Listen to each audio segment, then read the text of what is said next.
I thank the member and I call the member for Flinders.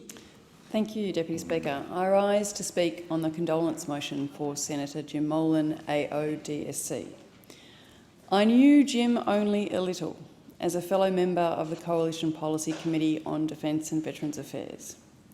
And since I came to this place following the May election, my days and nights have been peppered with group chat messages from Senator Molan, sharing his wisdom, his observations, his snippets of guidance and good humour for all of us. It has been a much quieter place without him. But I have the benefit of having part of the mighty Molan family in my electorate of Flinders. Helen Gleeson, Jim's eldest sibling, his big sister, is an avid, dedicated, forceful presence in the Mornington Peninsula, a great volunteer, both a servant and leader of my local Liberal Party branch, the mighty Sorrento-Portsea branch.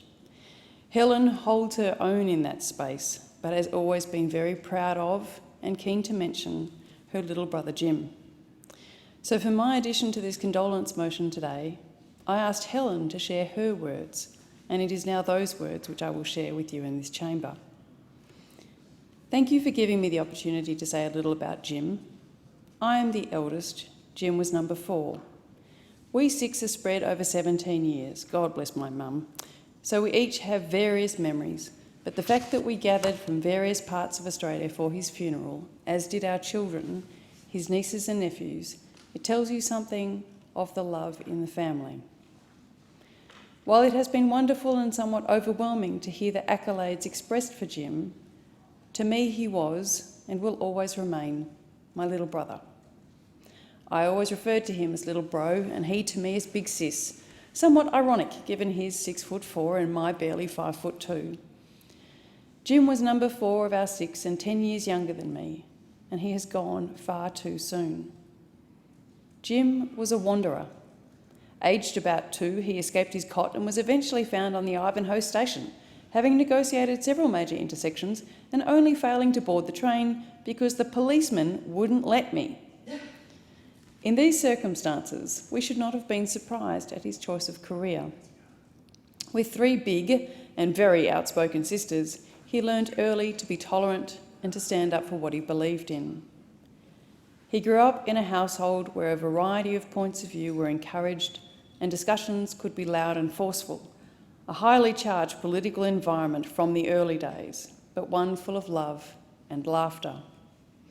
We were never allowed to take ourselves too seriously. It will be some time before my hand stops reaching for the phone to send a text when something political earns my ire. And I will miss those 7 a.m. phone calls responding to such texts.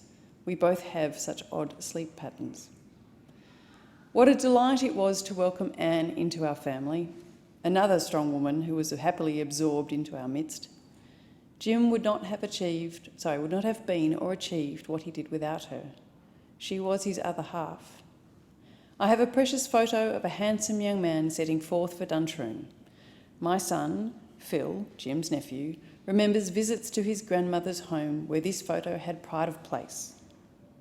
My mother had great pride in the achievements of all her children, and rightly so, as she sacrificed to ensure our education. However, how we all laughed each time she began a sentence with, "My son, the General."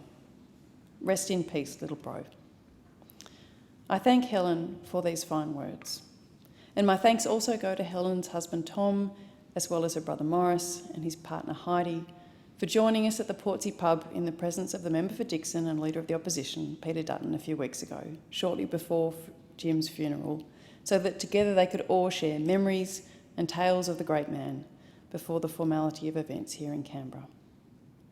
I feel that in Flinders, we are lucky to have a little bit of Jim in our midst. My deepest sympathies also go to Jim's immediate family, Anne, of course, of whom Helen wrote so beautifully, but also his children, his daughters, Sarah, Erin and Felicity, his son Michael, and his 5 grandchildren. May he rest in peace.